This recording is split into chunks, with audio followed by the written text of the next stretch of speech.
if you could see the living conditions, if you could see the commode in there, it scares me when I have to sit on it. And it's sad when the nurses tell you at the jail that this food killing you. But what can I do? I'm asking you, young, to give me my life back where I can go back to being a man. I don't want to be put in a situation where I have to be an animal to survive, because that's what it'll be if I'm put in prison. Guys that come back when I was in St. Johns County used to tell me, boy, they waiting on you. They waiting on you to come. This whole situation been blamed on me. How? I don't know. I don't believe no one is looking at the facts. I think they just see that I'm his father. I don't feel that I should have to sacrifice my life because I was his father. Man, that boy Blue ain't nothing nice. And you seen begging for his life after he tattled and sent his 2 boys up the river with no paddle? And got up out of there, died him. Now remind y'all, and Blue got hit up too and was driving the whip when his son Willie got killed and his other son Abdul Jr., Crazy K, got grazed in the waves, right? So you know they had murder on their mind like Y&W Melly. Cause you know Willie was Blue blood son. Ksoo and Willie only got the same father in common. They ain't got the same mother, so you know sometimes they call them stepbrothers. However, they ain't take away from the fact that he was the first to pop out the car putting in that pain. You know, losing him face to face and your other son getting hit in the head, you know, that left him traumatized. So Blue really can't act like he wasn't with that shit, cause they got him in paperwork saying that he put 25K on the head of one of Willie's alleged killers. And he told the detectives that he was willing to pay whoever that was gonna take that P Money contract. I want justice for my son. I'm not sending nobody out there. They got quote unquote, I'm supposed to have hits. That's a whole nother case that him and Butter on together. Now, given the suspect, that type of language could have easily translated into a murder for hire. But not Blue, he wiggled, check him out. Little article say, the father of Jacksonville rapper Ksoo was sentenced Friday in connection with the 2020 shooting of 23-year-old child Lil Buck McCormick Jr. Abdul Robinson Sr., who was arrested in September 2020, was sentenced to 1,898 days. And that's the time he already served in prison after pleading guilty to helping his nephew Leroy Whitaker and Dominique Butter Barner escape after the shooting. And this man done told on his 2 sons, his 2 nephews, and he even mentioned Scotty in another murder. I'm talking about your boy was ready to come home. It wasn't nothing that was gonna keep him behind them walls. He said, fuck them kids, shit, I can make some new ones. I got one life to live, and self-preservation rule the nation. And you know, Ksoo, he gotta get it. He gotta be a man. He gotta man up to shit. He brought it on himself. They must have told him, Blue, you know what you gotta do, man. Give us both of your sons and your nephews and you possibly can walk out of here a free man. So Blue got up there super sucker jiving, man. He was trying to make the judge laugh, but at the same time, he was breaking his family heart apart. Your Honor, I'll never give nobody a ride again. I don't care if they call me and say they in labor, they water broke, I don't care. I'll never give nobody a ride again. I had a lot to think about with this situation. I even, you know, this may sound like a joke, but I'm serious. I even thought the next car I get, I'm taking all the seats out besides the driver's seat because of this situation. But it's no manual when it comes to parenting. But this situation put parenting in a great perspective for me. I learned that you can't make up for lost time. When you try to make up for lost time, it makes the friend and parenting thing collide. I learned that a parent must set boundaries between their children. And my biggest lesson was not to be friends with my children, and definitely not friends with their friends. I tried my heart is with Hakeem. When he came to live with me, I didn't know how I was gonna put food on the table for me or him. I have fought with him literally, physically. Whenever his mother called me, I dropped whatever I was doing to go get on him. I never missed a PTA meeting. I never missed a parent conference. The school knew me by heart. That's how active I was in his life. I'm not standing here pretending that I don't love Hakeem. I still love him. I never stopped loving him. And I know he hates me. Sometimes I wish I could tell him I love him, whether he accept it or not. Even if he spit in my face, I still would love him. That'll never change. I'm not only standing here for myself. I have 3 babies, 10, 7, and 6 years old. I don't want to lose them because nowadays in the urban area, I mean, I don't want to make this about race because it's 209 million Caucasians in the world, and it's 41 million African Americans, and black on black crime outrun white on white crime any day. So this is not about race. This is about being a father figure in their life. If I lose those boys, I know I can't get them back because I don't have the fight in me no more. This situation took it all out of me. You showed your true colors. I'm not saying that I love them more than I love Hakeem. I just had to choose one of the less evil. Wait, what? It's a tough spot for a daddy. It breaks my heart when my babies tell me they have to lie to their friends about their father's whereabouts. They tell them that their father's at work, he work out of town, things of that nature. After the day, I'm hoping that's not a lie no more. Because I planned on reinstating my CDL driver's license. My god brother already have a job lined up for me. I don't want them to visit me in prison because it gives children the wrong impression. Because when you see them, I doubt if I would even let them visit me. But when they come to see you, you have to come out there with a smile on your face. And it makes them think that it's okay. No, he think he cooking. Then years later, that visit turn around and it be the father going to visit them.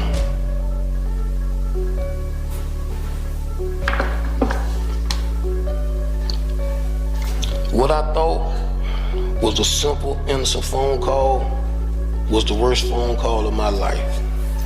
Man, cut the game. If I had a single clue that a murder had happened or that an old lady was being held against her will, it's nothing or nobody could have made me go get him a ride. I thought that it was over some little female's house and their parents came home. And when they came out the house to get in the car with pajamas on, I would have never thought that there was a victim in the house who closed those walls. I did not know what happened before I picked them up. I hadn't been in trouble in over 10 years. I lost everything, Your Honor, doing what I thought was the right thing. Children, grandchildren, brothers, sisters. That's almost enough punishment for a man can handle within himself to lose 99% of his family. This was by far the hardest thing in my life. I was in a dark place one time, and I prayed, and I used to pray every night and ask God to take my life, not to wake me up to face this situation again. Blue telling the judge he tried to escape this karma by almost taking himself out the game, but that wasn't gonna work. See, you can't duck and dodge the karma associated with being a bitch-ass nigga. As of now, this a karmic imprint that can't be erased or banished. Even if he would have tried to unalive himself, they would have respawned his ass right back into reincarnation, and he would have had to deal with this circumstance. See, cause this shit don't happen every day. He the poster boy for cosplaying a street nigga to your kids and sending them up the river with no paddle, you hear me? This shit is crazy, but it's life. And he done brought a new definition to I brought you in this world and I take you out. Cause he definitely took them boys out the world, the free world. I mean, Crazy K got 12, but Ksoo got life. And he done fucked up his family algorithm behind this shit. Fuck getting banned from your city.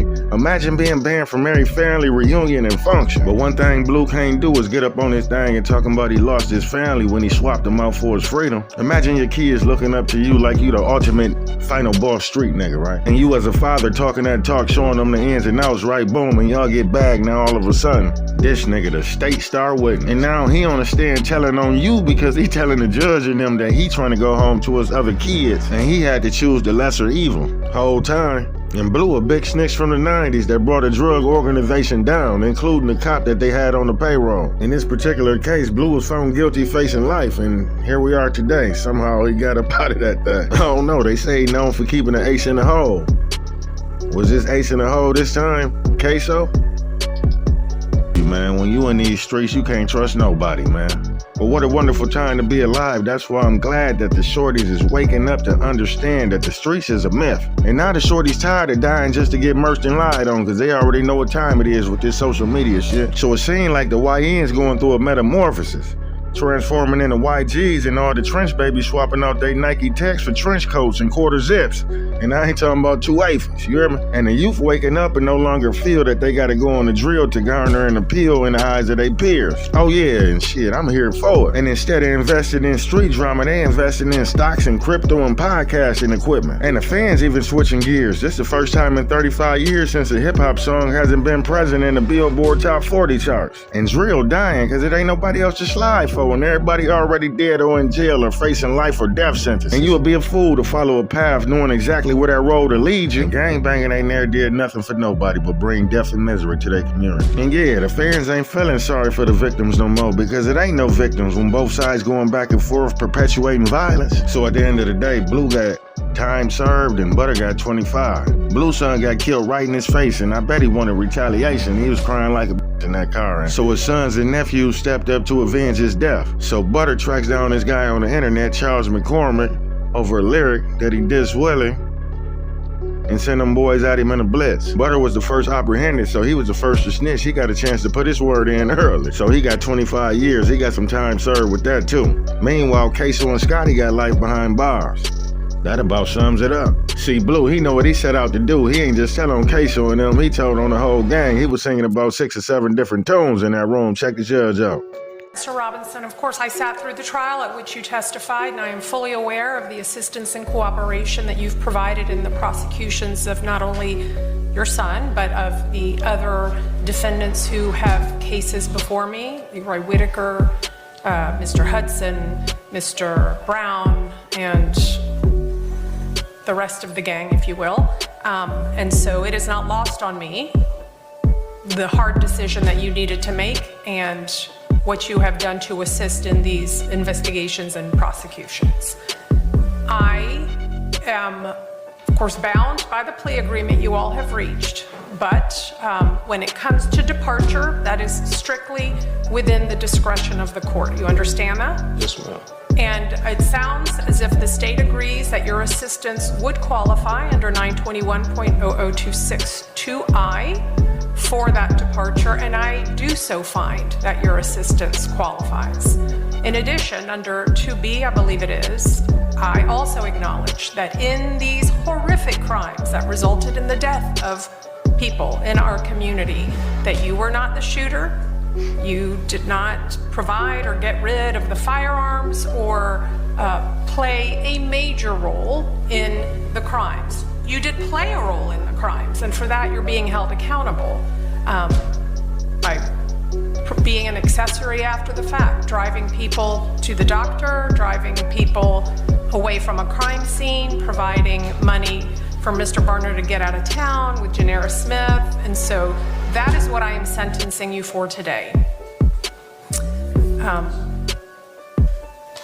am also fully aware that you are within your family and in your community persona non grata. So the judge basically telling Blue, thanks for the snitchery, and I know they coming to knock it off your shoulders, but if you thinking about protecting yourself with a firearm, it ain't happening. See, a major part of this deal is if we release you to the streets, you can't protect yourself from the karma, you gotta take what's coming to you. See, we holding court right now, but you still gotta pay for your sins for whatever you did in them streets. It's a dangerous game when you decide to play ball with us. So when they catch you and try to stretch you, you ain't gonna have nothing else left to do but grow some wings and fly away. Damn, you can't even protect your family. Or what you got left of that. So it ain't really no reason coming around them. For real, for real. And Blue said, oh, that's cool and I understand that there, but please don't put my name and address on that docket so they got the opportunity to do me like they did Charles McCormick. You have a bullseye on you.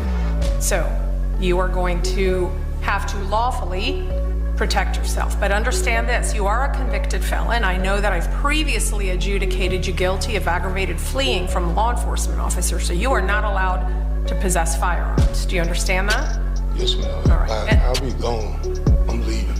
Okay, well, hold up on that. Because, of course, now you're going to be a multi-convicted felon, as I am adjudicating you guilty of these two offenses today. So let's begin with case 2020 CF 8261. For that one count of accessory after the fact, I am going to adjudicate you guilty. I am going to sentence you to the 1,898 days that you have already served. That's a Florida State prison sentence, but it is time served. That's going to be followed by 2 years of community control with electronic monitoring, to then be followed by 3 years of probation with the following special conditions.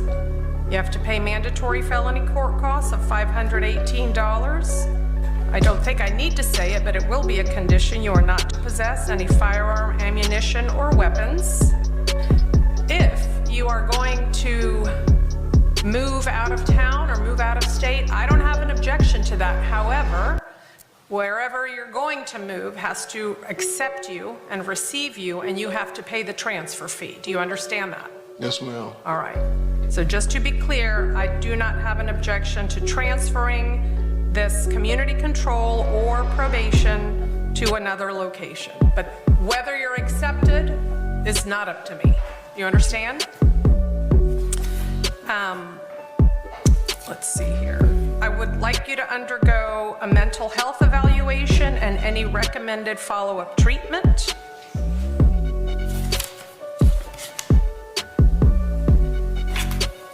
And you were retained counsel, is that correct? Your Honor, in case number, appointed? in the 2020 case, yes. In the 21 CF 3570, I was appointed. Okay. Thank you. All right, let's move on to that case then. 21 CF 3570. Again, you will be adjudicated guilty of count 2. I will sentence you similarly to 1,898 days in prison with credit for that time served. That will be followed by 2 years of community control with electronic monitoring. That will then be followed by 3 years of probation with the following conditions. You will pay $518 in mandatory court costs. You will pay $150 in appointed attorney's fees. You will complete a mental health evaluation and any recommended follow-up treatment. And you may transfer, or this court has no objection to transferring if such is available to you. State, do you have an announcement as to count 1 in that case? Yes, Judge. No process code 30. Okay, they've dropped count 1. Do you understand your sentences and the remaining counts? Do you have a question? Your Honor, he was just asking, his concern is if people would be able to identify him by way of the ankle monitor. I don't believe that it would be possible. It's strictly managed by DOC. That's managed by the Department of Corrections. That's not subject to somebody publicly being able to find out who's wearing what electronic monitor. Right? Do we have probation on Zoom? Good morning, Judge. Yes, probation is present. We would not be able to identify with the electronic monitoring, but can you also state that his address be placed confidential? Yes. We'll do that. Is address can be confidential, only known to DOC. Fine. Okay? Do you need that in a written order from me, or is that sufficient for you to just say this on the record? A written order, please, Judge. Okay, I'll be sure to get that done. Do you understand your sentences? Yes. Do you have any questions? No, he explained it to me again. Okay. State, I will need the guidelines so I can complete those. That's going to conclude your 2 cases today, Mr. Robinson. It looked like the system failed us again. Blue know he's supposed to be doing a life sentence right besides Ksoo and his nephew. Matter of fact, if Blue would have been given his original life sentence in the first place, he could have never driven his son Willie to that show that he got murdered at, and Willie possibly would still be alive today, and his son and nephew wouldn't be doing life behind retaliating. I don't know, it just looked like everything Blue touched, he destroyed. I don't know, but I'd like to know what y'all think in the comments, and let me know if you too are turned blue given the situation. Hit the like button, share this to spread awareness, and I'll catch you in the next one up top. And hit that notification bell so you won't miss a drop. Drill Time TV, I'm out.